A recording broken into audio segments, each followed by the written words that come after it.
हाय। आज हम general entry का एक नया क्वेश्चन करने जा रहे हैं, तो साथ में बनिए रहिएगा। चलिए इसे सॉल्व करते हैं। तो पहला पॉइंट ये दिया है, जून 1 Ram invested capital in cash 1 lakh. तो आप यहाँ पे ध्यान दीजिएगा कि आपका कैपिटल इन्वेस्ट हो रहा है, यानी कैश आ रहा है, इंक्रीज और डेबिट, और कैपिटल भी इंक्रीज होगा तो क्रेडिट। तो यहाँ पे हम पहला जनरल एंट्री लिखेंगे, cash account debit to capital account. Capital increase हो रहा है इसलिए हम क्रेडिट कर रहे हैं 1 लाख रुपए।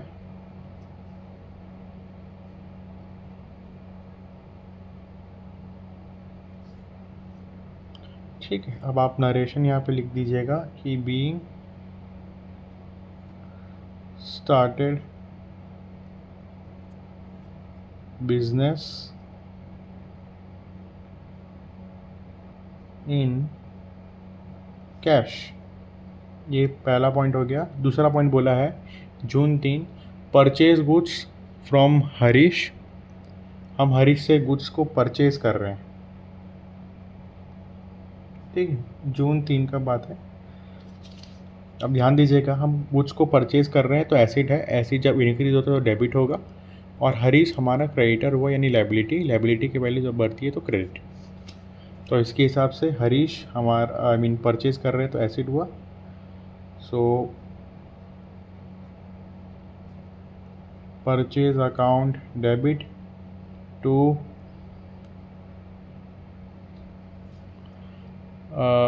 हरीश अकाउंट।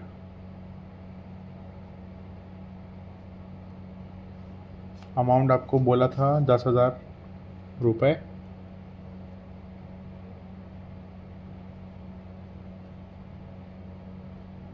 ठीक है, नरेशन यहाँ लिख देंगे कि being goods purchase from Harish, being goods purchase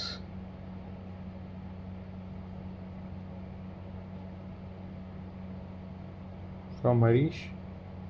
अब जून 5 यानी तीसरा पॉइंट पे जाते हैं, गुड्स परचेज फॉर कैश। यहाँ पे 2 एसिड है, आप ध्यान दीजिएगा, एक तो परचेज हो रहा है और एक कैश है। ठीक है, तो परचेज हो रहा है, एसिड है, एसिड जब इंक्रीज होता है तो डेबिट होता है, परचेज अकाउंट डेबिट, और कैश भी हमारा एसिड है और उसके बदले में जा रहा है पर जो चीज़ परचेज कर रहे हैं तो क्रेडिट होगा। अमाउंट आपको बोला था 8,000 रुपये, तो 8,000 रुपये हम लिख देंगे। नरेशन लिख दीजिएगा कि बीइंग गुड्स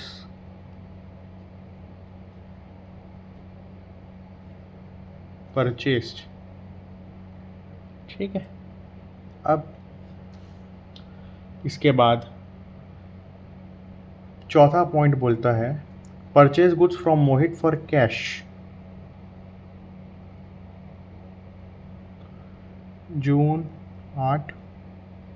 अब यहाँ पे 3 चीज़ आप देख सकते हैं कि एक हो रहा है परचेज मोहित से और कैश के लिए, तो आपको मोहित को हटा देना है क्योंकि यहाँ पे दोनों चीज़ एक एक कैश ट्रांजैक्शन हो रहा है यहाँ पे, तो इसलिए आप मोहित का जो नाम है उसको आप हटा सकते हैं।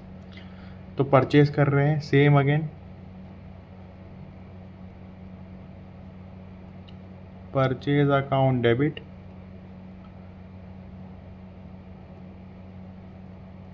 To cash account. 7,000 रुपये बोला था, तो यहाँ पे हम 7,000 रुपये लिख देंगे और नरेशन लिख देंगे कि बीइंग, सेम वैसे जैसे ऊपर लिखे थे, बीइंग गुड्स परचेस्ड। अब मैंने आपको पिछले वीडियो में बताया था कि अगर आपका पेज यहाँ पे ख़त्म हो जाता है तो आपको अगले नेक्स्ट पेज में स्टार्ट करना होगा। आप इसको डायरेक्ट स्टार्ट नहीं कर सकते, तो पहले आपको यहाँ पे टोटल करना होगा कि इसका टोटल कितना होता है ना। तो आप एक चीज़ का हमेशा ध्यान रखेंगे कि जब भी आप इसको टोटल करें तो डायरेक्ट नहीं लिखना है, आपको टोटल कैरिड डाउन करके इसको लिखना पड़ेगा। और इसका जो टोटल होगा वो होगा 1,25,000 के आसपास। तो पहले हम यहाँ पे टोटल लिख देते हैं, टोटल कैरिड डाउन, क्योंकि आप इसको कैरी कर रहे हैं नीचे, कि इसलिए कैरिड डाउन लिखे हैं। टोटल अमाउंट हो रहा है 1,25,000 रुपये। सेम यहाँ पे भी आएगा, अगर आप दोनों सेम आ रहा तो आप सही कर रहे हैं। अब इसको हम जो है नेक्स्ट पेज में बना के देखते हैं कि क्या रहेगा। ठीक है, तो नेक्स्ट पेज में भी सेम आप फॉर्मेट ऐसे ही खींच लेंगे जैसा रहता है। अब इसमें आप लिखेंगे, आपको डायरेक्ट नहीं लिखना है, पहले तो जो आपने टोटल किया था उसको हम लिखेंगे, जो आपका अमाउंट आया था 1,25,000, 1,25,000। पिछले बार इसके पहले आपने यहाँ पे टोटल कैरी डाउन किया था, तो अब यहाँ पे आप ब्रॉड डाउन, BD का मतलब होता है ब्रॉड डाउन, तो आप पहले अब यहाँ पे आप ये करेंगे। ठीक है दोस्तों, अब हम आगे बढ़ते हैं। हमारा जो नेक्स्ट पॉइंट है वो है June 10, sold goods to Kailash on credit 2,000 रुपये। हम गुड्स बेच रहे हैं कैलाश को, तो कैलाश हमारा क्या होता है, डेप्टर होता है। तो इसको लिख लीजिएगा, जून 10 बोला था, जून 10 कैलाश अकाउंट डेबिट, डेप्टर हमारा एसिड होता है, और एसिड की वैल्यू जब बढ़ती है, एसिड की वैल्यू बढ़ती है तो होगा डेबिट। और हम बेच रहे हैं गुड्स को, है ना, सेल हो रहा है, सेल भी हमारा एसिड है, सेल की वैल्यू गिर रही है ना, जो आपके हमारा गुड्स था वो कम हो रहा है क्योंकि वो जा रहा है, इसलिए वो क्रेडिट होगा। तो Kailash account debit to sales account, जो भी इसका अमाउंट दिया हुआ था, इसका अमाउंट आपको बोला था 2,000 रुपये, तो यहाँ पे आप लिख देंगे 2,000 रुपये। नरेशन आप लिख दीजिएगा कि बीइंग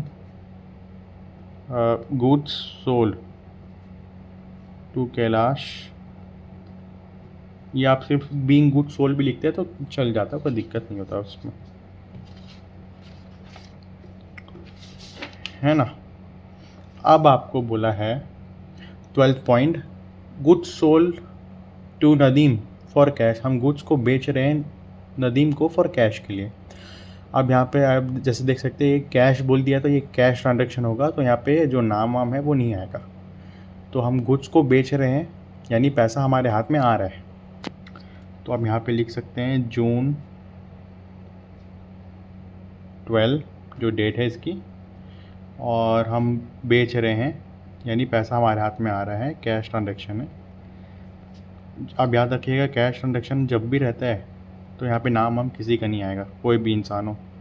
और सेल हमारा एसिड है, सेल की वैल्यू गिर रही है तो क्रेडिट होगा 1,500 रुपये। ठीक है, इसमें नरेशन लिख दिएगा कि बीइंग गुड्स सोल्ड। अब देखते हैं इसके बाद जून 14 बोला गुड रिटर्न टू कैलाश। मैंने आपको पहले भी बताया है गुड रिटर्न की वैल्यू हम कैसे लिखते हैं। अगर सेल्स किए थे अब वो वापस हमें कर रहा है ना, हमने गुड्स को बेचा था कैलाश को, अब वही कैलाश हमें गुड्स वापस बेच दे रहे हैं। मान लो आप एक दुकानदार हो, आपने कोई फर्नीचर है वो कैलाश को बेच दिया, लेकिन कैलाश क्या कर रहा है, वो फर्नीचर आपको वापस देते रहे, है ना। यहीं पे वही लिखा है कि गुड्स रिटर्न बाय कैलाश, तो गुड्स रिटर्न कर रहा है, कैलाश रिटर्न कर रहा है गुड्स को। तो यहाँ पे जस्ट इसका अपोजिट हो जाएगा, यहाँ पे सेल्स पहले क्रेडिट था तो यहाँ पे अब डेबिट हो जाएगा, अब सेल्स रिटर्न हो जाएगा, sales return account debit. Kailash पहले डेबिट था तो अब क्रेडिट हो जाएगा। आपको अमाउंट बोल दिया वो 500 रुपये, 500 रुपये का अमाउंट गुड्स को वापस दे रहा है वो हमको, हमें नरेशन लिख दीजिएगा कि being goods return by Kailash. ठीक है, अब इसके बाद एक पॉइंट और बोला है, 16 पॉइंट बोला है goods sold, goods return by Harish. हमने पहले क्या किया था,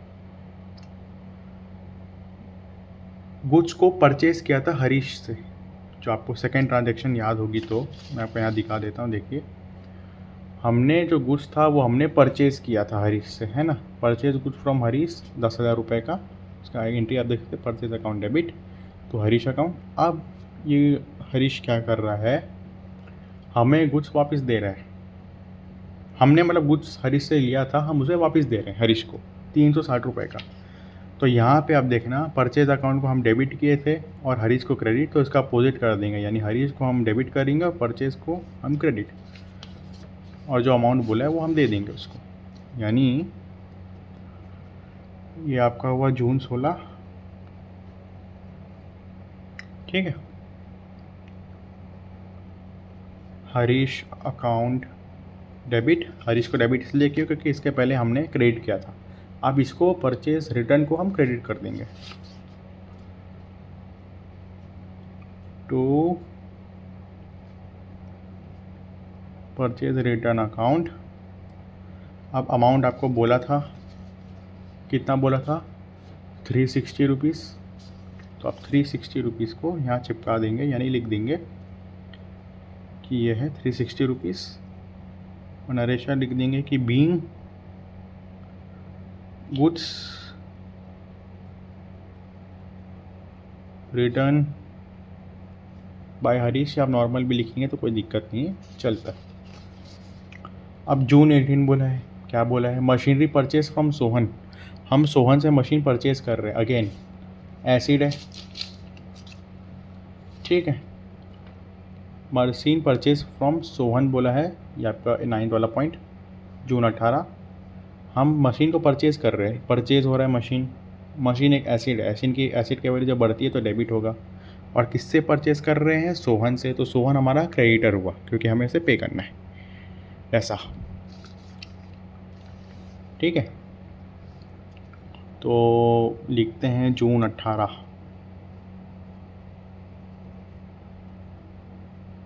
जून 18 मशीनरी परचेज फ्रॉम सोहन। तो मशीन हमारा एक एसिड है, एसिड के वैल्यू बढ़ रही है इसलिए हम डेबिट कर रहे हैं, इसको इंक्रीज़ हो रही है वैल्यू,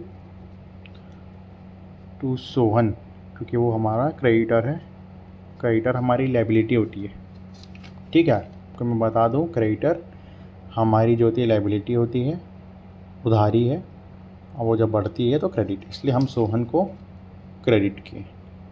अब आपको अमाउंट बोल दिया था, इसमें 8,000 रुपये आपका अमाउंट बोल दिया था, तो उसको हम यहाँ पे लिख देंगे, ये वो आपका यहाँ पे 8,000 रुपये। नरेशन में लिख देंगे कि बीइंग मशीनरी या machine purchased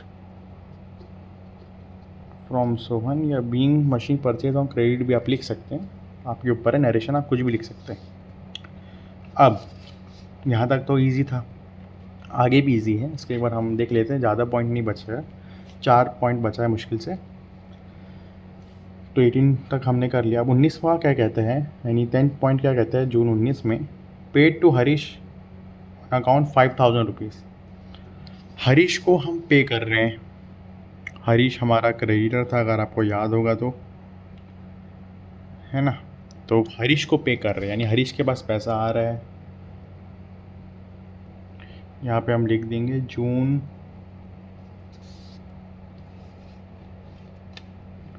June 19 paid to Harish 5,000, 5,000 रुपये। तो June 19 Harish account debit to cash account, cash इसलिए क्योंकि पे हो रहा है, पैसा जा रहा है, पैसा ऐसे डिक्रीज़ होता है तो क्रेडिट, 5,000 रुपये हमने लिख दिया। अब नरेशन इसमें लिख देंगे बीइंग कैश पेड।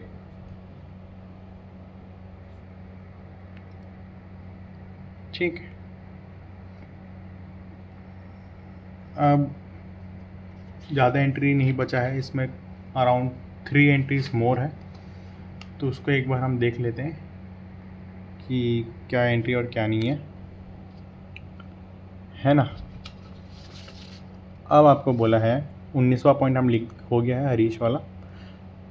अब 25 जून वाला क्या कहता है पॉइंट, यानी 11th point, cash withdraw for personal use. अब इसको आप ध्यान से समझिएगा कि आप कैश को विड्रॉ कर रहे हैं फॉर पर्सनल यूज़ की।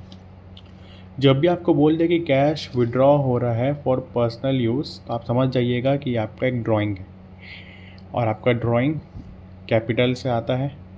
आपने मान लो 1 लाख रुपए बिज़नेस में लगाया, अब आपको कोई इमरजेंसी है, अब आपने पैसा आपको निकालना है, जो भी आपने बिज़नेस में लगाया है, तो आप वो पैसा कहाँ से निकालोगे? कैपिटल में से ही निकालोगे ना, इसलिए आप इसको ड्राइंग ट्रीट करोगे। और ड्राइंग की वैल्यू जब डिक्रीज़ होती है, यानी कि कैपिटल की वैल्यू जब डिक्रीज़ होती है, क्योंकि ऐसी कैपिटल से ही निकल रहा है ड्राइंग, तो वो डेबिट होगा। इसलिए हम ड्राइंग को डेबिट करेंगे यहाँ पे। और डेट एक बार देख लेते हैं, क्या बोला था, 25 जून को 5,000 रुपये हम पर्सनल यूज़ के लिए निकाल रहे हैं।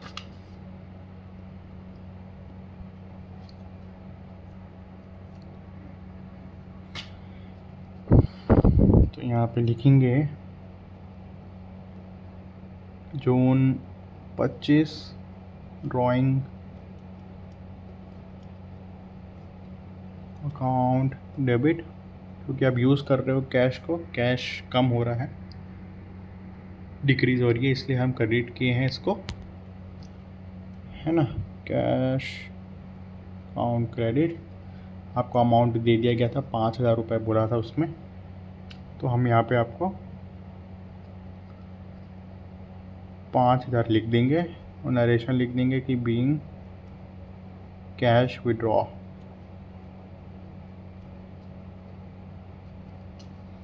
ठीक है, तो गाइस टोटल अमाउंट आपका यहाँ पे बन रहा था 1,47,360 रुपीज़। जैसे कि मैंने आपको पहले भी बताया, अगर जगह नहीं बचता है तो टोटल कैरी डाउन करके लिखना पड़ता है आपको। 1,47,360 हो रहा था। फिर अगले नेक्स्ट पेज में हमने लिखा है यहाँ पे total brought down same amount जो हमने लिखा था। अब ज़्यादा नहीं, बस 2 एंट्री बचा है, उसको फटाफट करते हैं। आपको डेट बोलती है जून 30 में बोला है कि ऑल न्यूज़पेपर सोल्ड हो रहा है। अब आप कोई न्यूज़पेपर को बेच रहे हो तो बदले में आपको क्या मिलेगा? पैसा मिलेगा, कैश हमारा एसिड होता है, और एसिड की वैल्यू जब बढ़ती है तो वो आती है कहाँ पे? डेबिट में। तो इसलिए हम इसको डेबिट करेंगे, कैश अकाउंट डेबिट। अब 2 में हम क्या लिखेंगे? यहाँ पे न्यूज़पेपर नहीं लिखना है, वो कोई एसिड नहीं है, आपको यहाँ पे मिसलेनियस इनकम लिखना है। ठीक है, आपका एक इनकम है कंपनी के हिसाब से। ठीक है, इनकम की वैल्यू बढ़ रही है इसलिए क्रेडिट होगा, इसलिए आपको मिसलेनियस इनकम लगेगा, क्योंकि उससे आप कुछ कमा रहे हो, अर्न कर रहे हो, इनकम मिल रही है आपको, है ना। तो इंक्रीज़ होगा तो क्रेडिट। यहाँ पे हम लिखेंगे मिसलेनियस इनकम टू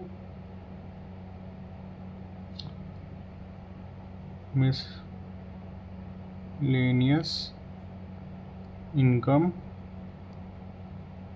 अकाउंट 200 रुपये, है ना। नरेशन में लिख देंगे कि बीइंग कैश रिसीव्ड, या जो भी इसका पॉइंट में दिया था, ओल्ड न्यूज़पेपर सोल्ड फॉर 2,000, ऐसे ही आप नरेशन लिख सकते, सेम ऐसी नरेशन आप लिख सकते हैं। अब जून 30 तो हो गया, अब जून 31 में क्या बोल रहा है उसके ध्यान में देखिएगा। आखिरी पॉइंट हमारा कि रिसीव लोन फ्रॉम मोहन, आपको लोन मिल रहा है मोहन से, डिपॉजिट कर रहे हैं फिर बाद में इसको बैंक में। अब आप बैंक में डिपॉजिट कर रहे हैं, यानी बैंक आपका एक एसिड होता है, एसिड के वैल्यू जब जब बढ़ेगी तो वो डेबिट होगा, इसको आप याद रखिएगा। तो पहले बात आप बैंक में डिपॉजिट कर रहे हैं, उसको पहले लिख लेते हैं। एक एसिड है, बैंक अकाउंट डेबिट। अब आप स्टार्टिंग में इसको देखिएगा, इसमें बोला है कि लोन है, वो रिसीव लोन। लोन हमारा होता है लायबिलिटी। लायबिलिटी की वैल्यू जब जब बढ़ेगी वो क्रेडिट होगा। तो यहाँ पे टू किसका लोन है? जनता का लोन तो है नहीं, आई मीन किसी इंडिविजुअल का लोन नहीं है, बैंक का लोन है ना। तो यहाँ पर लिखेंगे टू बैंक लोन अकाउंट। ठीक है, कितना बोला था? 50,000 रुपये बोला है। As you can see here it's already return the 50,000 rupees. तो हम यहाँ पे 50,000 रुपीज़ को लिख देंगे सेम इट इज़। और नरेशन में हम लिख देंगे कि being received loan from Mohan and deposit in bank. ठीक है, 50,000। अब इसका आप टोटल करोगे तो टोटल अराउंड आ रहा है, अब इसमें total carry down brought down नहीं लिखने, सिर्फ आपको टोटल लिख के छोड़ देना है। टोटल आपका आ रहा है 1,97,560 रुपीज़। 1,97,560। गाइस, तो इतना ही था इस वीडियो में। आई होप आपको ये सारी चीज़ें क्लियर हो गई और समझ में आ गई होगी। अगर आपको ये वीडियो अच्छी लगती है तो प्लीज़ लाइक कीजिए, शेयर कीजिए और सब्सक्राइब कीजिए यार, मुझे आपकी सपोर्ट की ज़रूरत है। Thank you.